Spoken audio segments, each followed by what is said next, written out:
igama Ngcebo. Siphinde sibingelele kusekile kweGula TV Santana Geshenge TV zonke la ukubheka ke nje ngoba ngeyinkinga ekhona okunye kokuvela umfowethu nangu umfokazi wona ifuthi oyilunga le-governing board.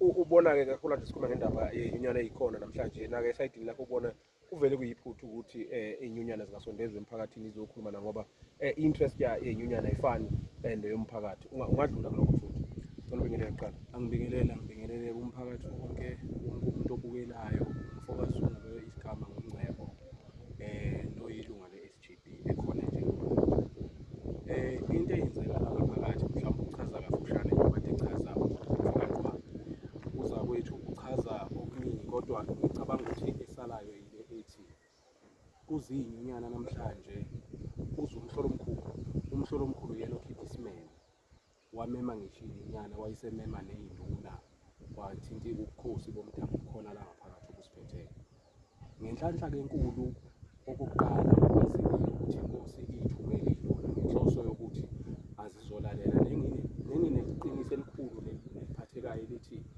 nayo izoma ngoba ifuna ukubukela i-interest yesikole noma i-interest yomphakathi. So okuyinkinga kokwenzeka ngaphakathi abantu bakithi abamnyama bake bafuna ukudlalwa abantu abafundile nomqondo. Kule mpi ekhona njengamanje uthisha omkhulu uma ngabe kwi-department kahulumeni usuku kade usebenza bese kuba khona iphutha noma icalo lenzayo kusuke kukhona isinqumo esiqondanayo nalokho. Uma kukhona i-mismanagement of funds esikoleni ikhona i-verdict yalokho, hhayi ukuthi asiyazi mhlawumbe kungenzeka singafundi ngokwamazinga empilo singalingani kodwa emqondweni yethu sivuleyo ngokwanele nje nokwazi ukuthi ikhona i-verdict yalokho nje uthisha omkhulu bangaphandle kwesikole. Isikole sethu la sibe nesikhathi eside abazali bekhokha imali eyavunyelwana esuke ivunyelwene ngoba iy'kole zethu zingo-North School. U-Section 21-ke lesi sikole esi-under Section 21 without functions okuye kuthiwe-ke usuke ukhona umhlomulo othile osuke ukholekela iy'ncwadi nani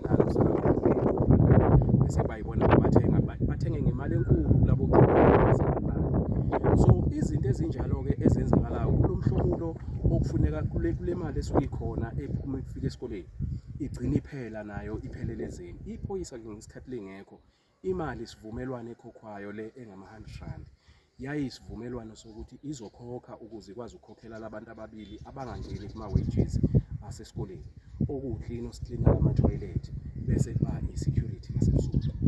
Kade-ke abazali belokhu beyikhokha leyo mali i-security lingekho. Kube nesikhathi-ke mhlonishwa wami engithanda ukukuveza nje nokwasala mhlawumbe okufuneka abantu bakwazi baqonde. Uthisha omkhulu wariphothwa kwalesi sikole sethu wariphothwa eprovince wariphothwa u-anonymous.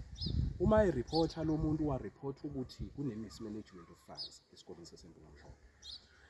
Okungixaka kakhulu ukuthi umhloli walwenza uphenyo ngoba uphenyo liqala la uthisha omkhulu usuke nenyunyana nayimele noma uthisha usuke nenyunyana imele njengoba esuke esebenza. Uqale abizwe uqale kuze umhlola investigate ukuthi leyo nto kungenzeka ukuthi ikhona yini ama-findings ahambisane nalento ebhaliwe ukuthi kuthiwa ikhona. Okwakuvelile-ke esikoleni sethu kwakuvela ukuthi kune-account ethatha iy'mali zesikole ziphuma kwi-account yesikole ingene kuleyo account zisebenze ngendlela engafanele. Kwatholakala ukuthi uma siyophenywa laphaya iyatholakala kuleyo account ikhona iya-exist ebidla iy'mali zesikole ebiza igama lomuntu we-institution kahulumeni nengikwazi ukuthi akukho emthethweni kodwa kumbambathiwe kwaze kwafikwa la. I-verdict yalokho ikhona isuke ithi uma kutholakele uma ingenile ingwegwe kwakhona etholayo kufuneka lingene uphenyo kwakufuneka charge uthisha omkhulu hamba uhlala phansi neyinyunyana kodwa akaze kufike la. Okwakwenzeka kwakhukhwa izinto ezingekho aye kade umhloli eyibuze ngikhona kwatholakala ukuthi azikho uthisha omkhulu azikho akwazi ukuyiproducer ngoba zingekho. Ibhuku lama-minute eliphethe okwakucaca ukuthi lezo zinto akaze kuhlalwe ngazaze kuxoxwe ngazo kwakufuneka iqhubeke i-investigation kodwa akaze kwenzeke. Kudlalwa ngabantu-ke manje ngoba kuziwela. Iqiniso lithi kufuneka ngamthisha omkhulu akekho kodwa njengamanje kufuna ukuthi uthisha omkhulu athathwe neposta ayobekwa ekhaya aholelwe adle imali kahulumeni. Kufuneka ngabe i-verdict kade imkhiphile. Iqiniso njalo nje kufuneka abantu bakwazi lokho. So abantu-ke bafika lapho khona babona khona bayithola izinto ngoba bazona iy'mpumputhe. Sekufika la babhoka khona abantu ngoba bebona ukuthi siyadlalwa. So njengamanje nawo umhlolo omkhulu uma isezile esazosidlala isikole lesi asikwazi ukuranwa ngathi i-shop noma imuphi lo mhlolo ongena emlonyeni? umhloli omkhulu umhloli okuyena obhekelela okuyena omanager weMahlabathini Circuit uMr Njanjani. Uyena ke osuke ebhekene nama-cases noma nezinto zesikole sethu ngoba uyena obhekelele le circuit. So lona umhloli omkhulu zonke izinto ezenziwa abahlonisi reportwa kuye yena bese reported direct ngakwakhe. So kusho ukuthi le nto ke iyaziwa ukuthi kunento eyicase nje okufuneka ngabe ihambe yafika lapha kodwa kusho ukuthi kwafika ukuthi angachajwa ngoba vele kwasekutholakele le account njengoba ikhona nezimali ithola beyiphuma izimali zesikole ngena kuyona kwakusingenile icala kodwa alikaze lize lihlale kwagcina kuthiwa i-investigation wathi kwaphelela lapha emoyeni. So ngawakho amazwi okugcina sisiphetha umuntu osevikela uthisha omkhulu ukuthi manje angachajwa angaxoshwa kube ngale ndlela okuyiyo sekungumhloli kanye nenyunyana kubukeka kuyibona kubukeka bezoqhubeka kulowo msebenzi. Yebo kukhona wayewuqalile kodwa kubukeka ngathi baqhubeka kona njengamanje. Kodwa ke okunye ngifuna ukukusho yilokhu umsakazi wami ukuthi eqinisweni lilonke bekufuneka izinyunyana thina sazi ukuthi zingama trade unions zihlangana nomqashi uma zizokhuluma ngezinto ezithinta umsebenzi wazo noma mhlambe kukhona izinto okufuneka ziyikhuluma. Kule case ngicabanga ukuthi ngokuthola kwami zingena zona zizolalelela ukuthi uphephile yini noma akaphephile.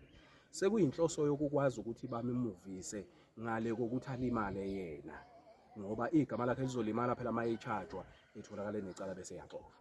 So kusho ukuthi njengamanje kusaqhubeka yona ke lempi yokumprotector okuyiyona engibona ukuthi izodala inkinga msakazi ngoba njengamanje beza bafuna ukuzowucindezela umphakathi ngeinhloso zokuthi bafeze inhloso zabo bevikela umuntu wabo. So okungeyona ke into enhle nengezokuphela kamnandi ngoba umphakathi awuzomile. So ngokweni mhlambe i-collective agreement yenu njengomphakathi ithini kuloko? Umphakathi ucelile kube nane verdict vele nayo isivele iyenziwe yiwo i-resolution committee eyekhethiwe kumhlangano ogcinile sibanjelwe umhloli. Lo mhlangano ke athi kuwo thina sambe siyozigeza kuwona. So uma sekuthathwa ke isinqumo ke kwakhona i-resolution committee ebefanele i-engage nathi njenge-SGB. Sayihlala ke imihlangano ngithi cishize yaba u4 la isihlale khona. Befika bezoyifuna izinto ngama findings abanawo babuyele emphakathini mhla ka31 kule nyanga efike. Bahlala nomphakathi kwathathwa isinqumo sokuthi kulezi zinto enisipresentela zona enibuya nazo zikhomba ukuthi uthisha omkhulu usehlulekile ngakwanele. Sicela ukuthi nisicele umhlola sithathe uthisha omkhulu wakhe.